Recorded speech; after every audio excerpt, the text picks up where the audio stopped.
کڵاو ڕێز بۆەوە بینەرانی خۆشەویستی تلڤیزیۆنی کۆمەڵە بە یارمەتی هاوڕانی هاوکارم لە خزمەتەوەی عزیز دایم بۆ پێشکەشکردنی گەشتی هەواڵەکانی سەرلەبەیانی ئەمڕۆی هەینی. سەرەتا سەردێڕی گرنگترین هەواڵەکان. کۆبوونەوەی دەرمان سازەکان لە کرماشان و چەند شاریێران. ناڕەزایەتی هاوڵاتیانی مەهابادی لە ئاسکەمتەرخەمی شارەداری. یان لە دەستانی هاوڵاتیەکی خەڵکی ورمێ بەهۆی ئەشکەنجەی هێزەکانی ڕەژیم. باستنەوەی 5 بەندکراوی مەحکوم بە ئێدامی زیندانی ورمێ بۆ بەندی تاکە کەسی. خۆپیشاندانی خەڵکی دێرسیم لە باکووری کوردستان دژ بە هێرشەکانی تورکیا. لەسەر کاردەرکردنی 500 کرێکار لە کارخانەی نەساجی بروجێرد. بێبەشکردنی شەکیلا منفرد لە دەرمان و کاردانەوەی توندی هیندستان بەرامبەر بە هێرشە درۆنەکانی کۆماری ئیسلامی.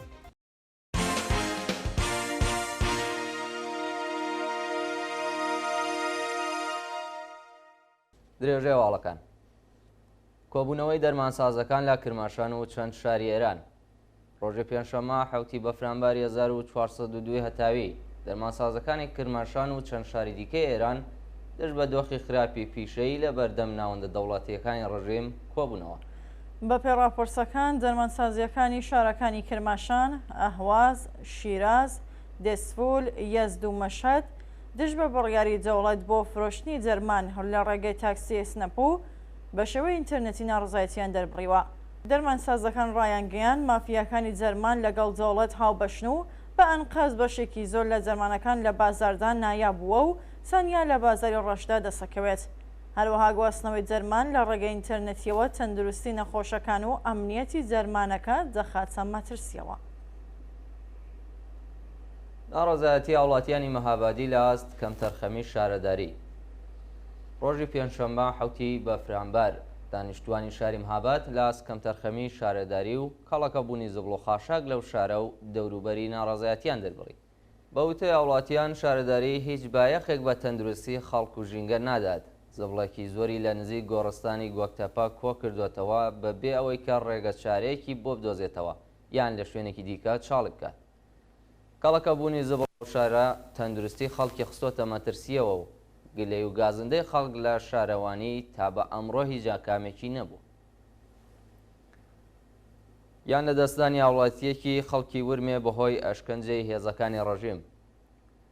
ڕۆژی چوارشەممە 6 بەفرانبار مەنسوور سەلامەت هاوڵاتی خەڵکی گوندی پەسانی سەر بە ناوچەی تەرگەوەڕی ورمێ لەژێر ئەشکەنجەی وەحشیانەی هێزانیەکانی ئەو شارە لە گرتوخانەدا گیانی بەخت کرد. بە پێزانیاریەکان مەنسوور سەلامەت بە سۆمەتی هەڵگرتنی شەکی ڕاوکردن لەلایەن هێزانیەکانەوە دەست بەسەر و دواتر لە ژێر گوشار و ئەشکەنجەی دەڕەنجانەی و هێزانەدا تووشی جەڵتەی دڵبووە و گیانی لەدەستاوە. ناوەنجامنیەکان ئێواری ڕۆژی ڕابردوو لە ڕێگەی پەیوەندی تەلەفۆنیەوە بنەماڵەی مەنسووریان ئاگادار کردەوەکە کوڕەکەیان بەهۆی گوشار و جەڵەڕاوکەی زۆر تووشی جەڵتە بووە و گیانی لەدەستاوە. تارمی مەنسوور سەلامەت ڕادستی بنەماڵەکەی کراوە و ڕۆژی پێنجشەممە 7 بەفرانبار لە گوندی پەسان ئەسپەرزەی خاکرا. گواستنەوەی 5 بەندکراوی مەحکوم بە ئێدامی زیندانی ورمێ بۆ بەندی تاکە کەسی. ڕۆژی پێنجشەممە 7 بەفرانبار 5 بەندکراوی خەڵکی ورمێ بە ناوەکانی وەفا هەنارە، ئارام عومری بەردیانی، ڕەحمان پەرحازوو، مەنسوور ڕەسووڵی و نەسیم نەمازی بە مەبەستی جێبەجێکردنی حکمی ئەعدام بۆ بەندی تاکە کەسی زیندانی و شارە ڕاگوێزراوە. ئەو 5 بەندکراوە پێشتر بە تۆمەتی سیخوڕی و هاوکاری لەگەڵ ئیسرائیل سزای ئێعدامیان بەسەردا سەپێنراوە و ئەگەریەوە هەیە بەرەبەیانی ڕۆژی هەینی حکومەکەیان جێبەجێ بکرێت. بە پێی زانیاریەکان بنەماڵەی و 5 زیندانیە دوایین دیداریان لەگەڵیاندا هەبووە و ئێستا هەموو تەلەفۆنەکانی زیندانی ورمێ پسراون. خۆپیشاندانی خەڵکی دێرسیم لە باکووری کوردستان دژ بە هێرشەکانی تورکیا. ڕۆژی پێنجشەممە 7 بەفرانباری 1402 کۆمەڵێک لە دانیشتوانی شاری دێرسیمی باکووری کوردستان بە مەبەستی دانەکردنی هێرشەکانی دەوڵەتی تورکیا بۆ سەر ڕۆژاوای کوردستان ڕۆژانە سەرشەقام و خۆپیشاندانیان کرد. لە چەند ڕۆژی ڕابردوودا دەوڵەتی فاشیستی تورکیا هێرشی بەرفراوانی کردە سەر باشوور و ڕۆژاوای کوردستان و بۆ هۆیەوە 8 کەس گیانیان لەدەستا و 18 کەسی دیکەش بەرینزار بوون.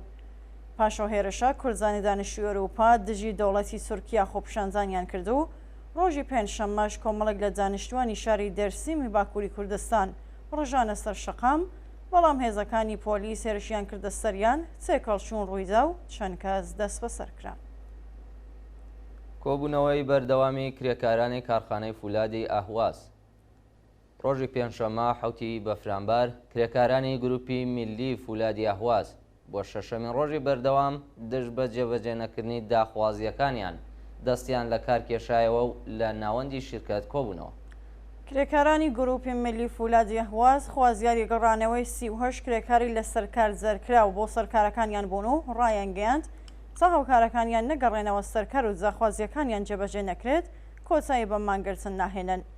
کرێکارانی فولاد هەروەها خوازیاری بەکردەوە دەرهاتنی گەڵاڵی ڕیزبەندی پیشەکان، هاوسەنگسازی حەقدەستەکانیان لەگەڵ کرێکارانی فولاد لە شارەکانی دیکە ئێران، گۆڕانی دۆخی پیشەیی، تەزمینی ئەمنیەتی کاری، دەست لە کارکێشانەوەی بەڕێوەبەرانی شرکەت و بەشداری کرێکاران لە بەڕێوەبەرایەتی کارخانە بوون. لەسەر کاردەرکردنی 500 کرێکار لە کارخانەی نەساجی بروجێرد ڕۆژی پێنجشەممە حوتی بەفرامبار فەرمانداری شاری بروجێرد ڕاگەیاند زیاتر لە 500 کرێکاری کارخانەی نەساجی ئەو شارە لەسەر کارەکانیان دوور خراونەتەوە و خوازیاری بە دووەداشوونی بازرسی کولی ئۆستان بۆ ئەو بابەتە بوو. مسلم مۆرادی فەرمانداری بروجێرد لە وتوێژ لەگەڵ یەکێک لە مێدیەکانی ڕژیم وتی ئەبێ ئەجارە لێپرسینەوەی ئۆستانی لۆڕستان بە دوواداچوون بۆەوە بابەتە بکات، چونکە 500 کرێکار سکاڵایان تۆمار کردووە و هۆکاری بێکارکردنیان ڕوون نییە. ناوبڕا هەروەها وتی لە شارستانی بروجێرد 610 کارخانە بە 16,000 کرێکارەوە چالاکن و لە 2 ساڵی ڕابردوودا هیچ کارخانێکدا نەخراوە و کێشە و گرفتی 23 کارخانە چارەسەرکراوە و بۆ چرخەی وەبەرهێنان گەڕاونەتەوە.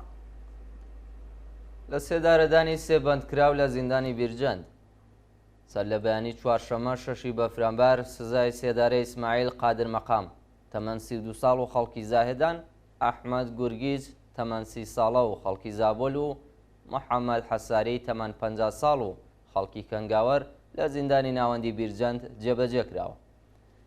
بە پێی راپۆرتی ناوەندەکانی مافی مرۆڤ بەندکراوێکی دیکەی کورد کە بۆ ژووری تاکە کەسی گوازرابووە سزاکەی بە شێوەی کاتی ڕاگیراوە و لەوانەیە لە ڕۆژانی داهاتوودا جێبەجێ بکرێت. ئیسماعیل قادر مەقام، ئەحمەد گورگیز و محەممەد حەساری 4 ساڵ لەوەبەر بە تۆمەتی پەیوەندیدار بە مادەی هۆشبەر دەست بەسەر و دواتر لەلایەن دەستگای قەزای ڕژیمەوە بە ئێعدام مەحکوم کرابوون. جێگای ئاماژەیە کە حکمی ئێعدامی ئەو سێ بەندکراوە بە بێ ئاگاداری بنەماڵەکانیان بەڕێوەچوو. کوژرانی ژنێکی قوربانی هاوسەرگیری منداڵی لە خۆڕەماباد لە ڕۆژانی ڕابردوودا ژنێکی لاوێ قوربانی هاوسەرگیری منداڵی لە خۆڕەماباد بە ناوی ڕزوان پاپی لەلایەن هاوسەرەکەیەوە لە ڕێگەی دەرمان خواردکردنەوە کوژراوە.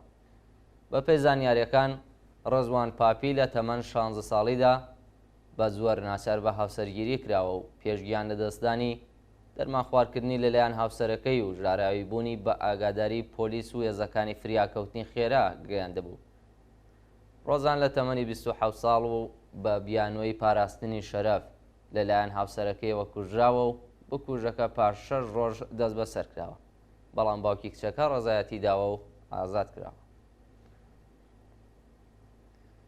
بێبەشکردنی شەکیلا منفرد لە دەرمان لە حاڵێکدا ڕەوەندی دەرمانکردنی شەکیلا منفرد بەندکراوی سیاسی ڕاگیراو لە زیندانی ئێڤین کۆتایی نەهاتووە، بەرپرسانی زیندان ناوبراویان لە دەستڕاکێشتن بە دەرمان بێبەش کردووە. بە پێی راپۆرتەکان ڕۆژی پێنجشەممە کاتێک قازی ئەفشاری سەردانی بەندی ژنانی زیندانی ئێڤینی کردووە، کۆمەڵێک لە ژنانی بەندکراو لە ساڵسوکەوتی هێزە ئەمنیەکان ناڕەزایەتیان دەربڕیوە و دژ بە ڕژیم دروشمیان بەرز کردوێتەوە، بەڵام قازی ئەفشاری فەرمانی داوە کە شەکیلا منفرد و ژمارەیەکی دیکە لە بەندکراوان بۆ زیندانی زاهیدان بگوازنەوە و لە پەیوەندی تەلەفۆنی لەگەڵ بنەماڵە بێبەشیان کرد. کوژرانی کاسبکارێک بە تەقەی هێزەکانی ڕژیم لە بەندەرگەناوە لە ماوەی ڕۆژانی ڕابردوودا کاسبکارێکی خەڵکی خۆڕەماوە لە نزیکی بەندەرگەناوە لەلایەن هێزەکانی ڕژیمەوە دراوەتە بەر دەستڕێژی گولە و دەست بەجێگیانی لەدەستاوە. بە پێی زانیاریەکانە و کاسبکارە هیچ بارێکی پێ نەبووە و هێزەکانی ڕۆژێم بەبێ ئاگادارکردنەوەی پێشوەخت ڕاستەوخۆ تاقییان لێکردووە. شایانی باسە کە تا کاتی بڵاوکردنی ئەم هەواڵە ناسناوی و کاسبکارە ئاشکران نەکراوە. و دوایین هەواڵ سەوارەتە بە کاردانەوەی توندی هیندستان بەرامبەر بە هێرشە درۆنیەکانی کۆماری ئیسلامی. بەرپرسانی دەوڵەتی هیندستان ڕۆژی پێنجشەمە حوتی بە فرانبار ڕایانگەیاند تۆڵەی هێرشە درۆنیەکەی کۆماری ئیسلامی بۆ سەر کەشتیەک لە کەناراوەکانی وڵاتە دەکەنەوە. لە کاردانەوە بە هێرشی فڕۆکەی بێفڕۆکەوانی کۆماری ئیسلامی لە ڕێکەوتی 2 بە فرانباری ئەم ساڵ بۆ سەر کەشتیەکی هەڵگری مادەی کیمیایی لە کەناراوەکانی هیندستان، وەزیری بەرگری هیندستان جەختی لەوە کردەوە کە وڵاتەکەی ئەنجامدەرانی ئەم هێرشە تەنانەت لە بنی دەریاوە دەدۆزێتەوە و لە دژیەوانە هەنگاوی یەکلاکەرەوە دەگرێتە بەر. بە وتەی پێنتاگۆن ئەم فڕۆکە بێفڕۆکەوانە لە ناوخۆی ئێرانەوە هەڵدراوە. بینەرانی خۆشەویست، گەشتی هەواڵەکانتان پێشکەش کرا. هەرشاد و کامەران.